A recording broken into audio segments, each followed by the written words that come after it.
Oops. Wrong case.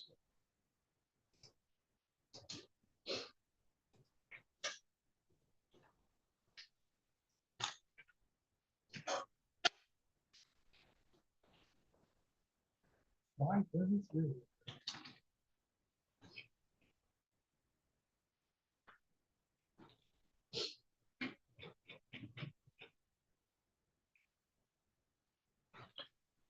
All right, this is file number 25. Sir, Oops, thank you, Michelle. 25-64SD, People versus Julian Elsworth Marquez. Mr. Marquez was originally given a ticket for operating while intoxicated on US 130 or Lutz Road and Roy's Road. The case was dismissed and it was reauthorized as operative with a high blood alcohol level. And I think there's a refusing a PBT charge floating around somewhere. This occurred a year ago, January 11th of 2025. The charge is operating with a high blood alcohol level, which is a misdemeanor punishable by up to 180 days in jail, a fine of up to $700. It requires the suspension of your driving privileges, carries 6 points. There is a lesser charge known as operating while intoxicated. That's the next step down. That's a misdemeanor punishable by up to 93 days in jail and a fine of up to $500. Does carry 6 points. It requires your license be suspended also. That was the plea offer. Your lawyer inquired as to whether you would be eligible for sobriety court. It's interesting to me that you were willing to think maybe that might be a good fit for your circumstance. Acknowledging that maybe there's an issue here. Problem is, in order to be in sobriety court by our rules and the state rules, you have to have at least 2 previous convictions. So everybody that is in there has 2. We've had somebody in there's had as many as 9. Got somebody in there right now that's had 5. But you're not eligible for sobriety court, even if I thought you'd be a good fit. So have you discussed the plea offer with your lawyer? So so yes, we have discussed the plea offer. It's my understanding he was going to accept the plea offer, but as far as sobriety court, I guess just so I can get clear on he says he's got 1 prior OWI conviction, but you're saying he has to have 2 prior? No, you have 1 prior? He says he has 1 that he was on probation for it. No, Oh, I got yes, you're on sentenced. probation now. No, I got sentenced. I never got put on probation for it. All right, let me look, because it doesn't show up, because you and I have met each other a few times, so let's take a look at it. How old are you? 22. That's always an issue if people are mature enough to be in sobriety court. But no, he doesn't need more than 2, but I think he got a couple in short order. And I kind of read him the riot act.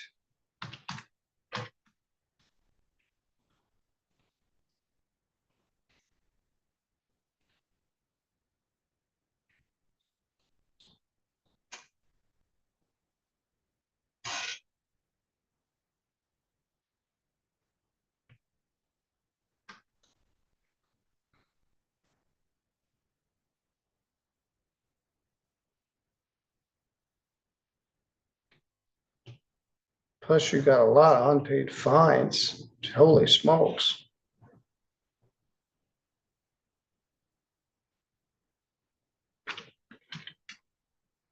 All right, including that one. Yeah, he does have a prior offense. I don't think he's charged as a prior offense. This case occurred in January and the new case occurred in April. He was charged with this in January. The case got dismissed because the prosecutor, I think, was waiting for laboratory reports or other things. He got arrested in April. No, the offense happened in April. He got charged in June. And then he got arrested on this old case in August. So this is actually the first in time. And so he's not charged as a second offense, but you do have two offenses. So that would make you eligible for sobriety court. I would give you, I can't tell you at this point whether you're eligible or whether we'd accept it. But it is a possibility. This one doesn't show up on your driving record because of the way everything shook out.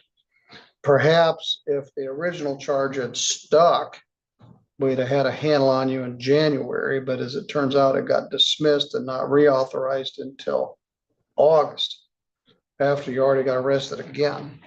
So you are eligible for sobriety court consideration. There's no guarantee that you would get in, but I will represent that I would at least consider it.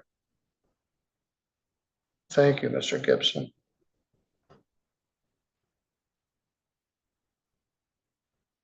With that understanding, are you willing to enter a plea in this case? Yeah.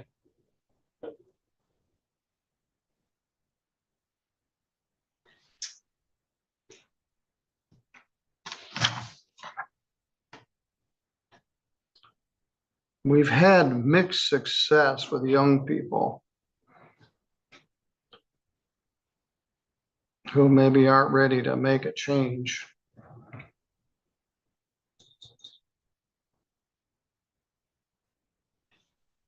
But we have tried it.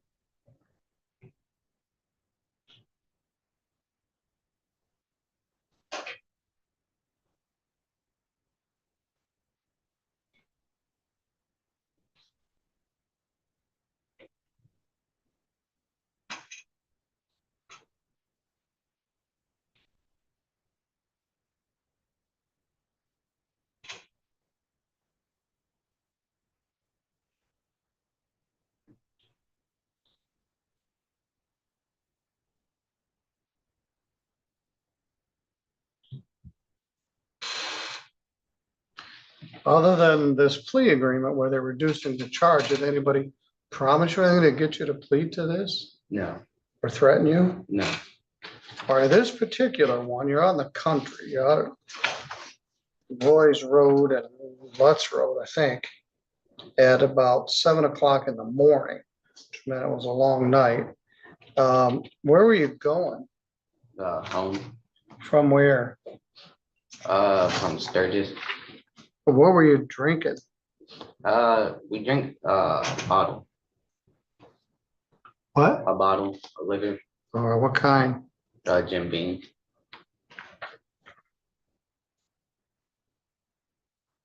Now, January 11th of last year was a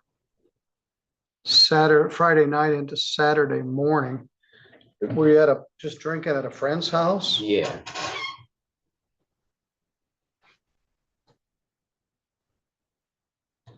You acknowledge then that you fell asleep in the middle of the intersection? Yeah. Oh, boy. All right, you were 0.186.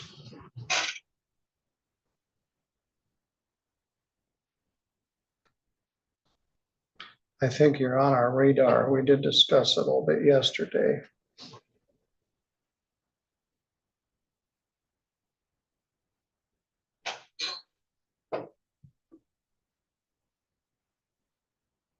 You're gonna have to get an assessment and do some other things. And you're not on probation. I can't remember who did your earlier screening report. It was Mr. Frazen. All right.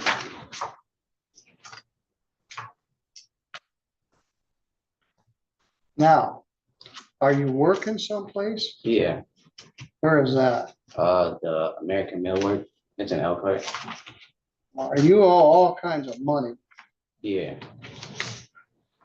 I have a monthly payment on it. So you have an installment payment? Yeah. All right, well, that's a plus. You got 1, 2, 3, 4, 5, 6, 7, 8 cases that you're paying on. You made your last payment 12/7.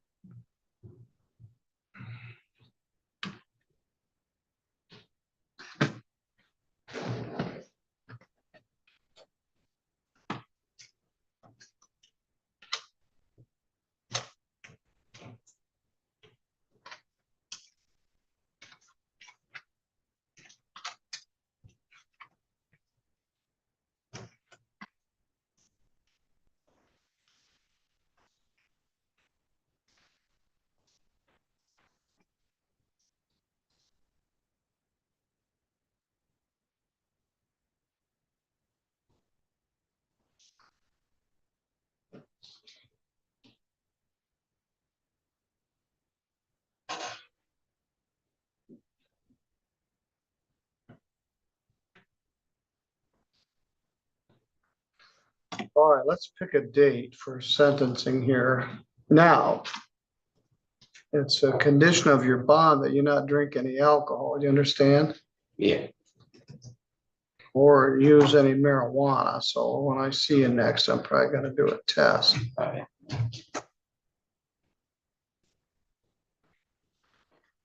You've always been very polite and respectful. Your mom's here with you. She doesn't want to wake up with the state police at her door one morning telling them you hit a tree. I don't either.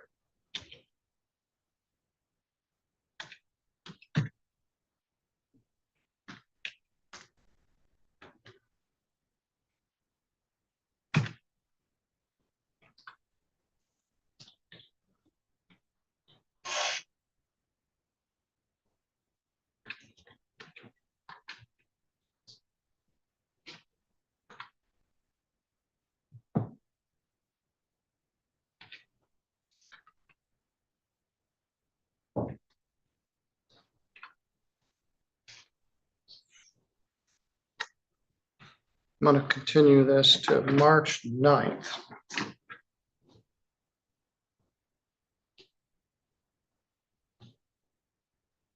11 a.m.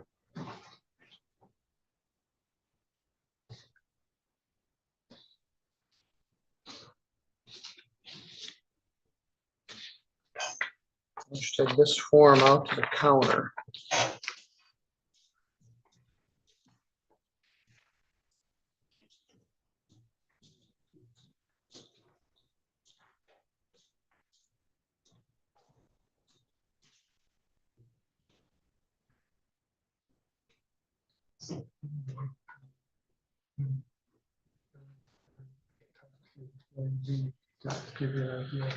All right, I don't want you to get in any more trouble or read about something terrible in the newspapers. I want you to not get any more trouble till I see you when we do the sentencing in March. All right, Mr. Marquez, you're good to go.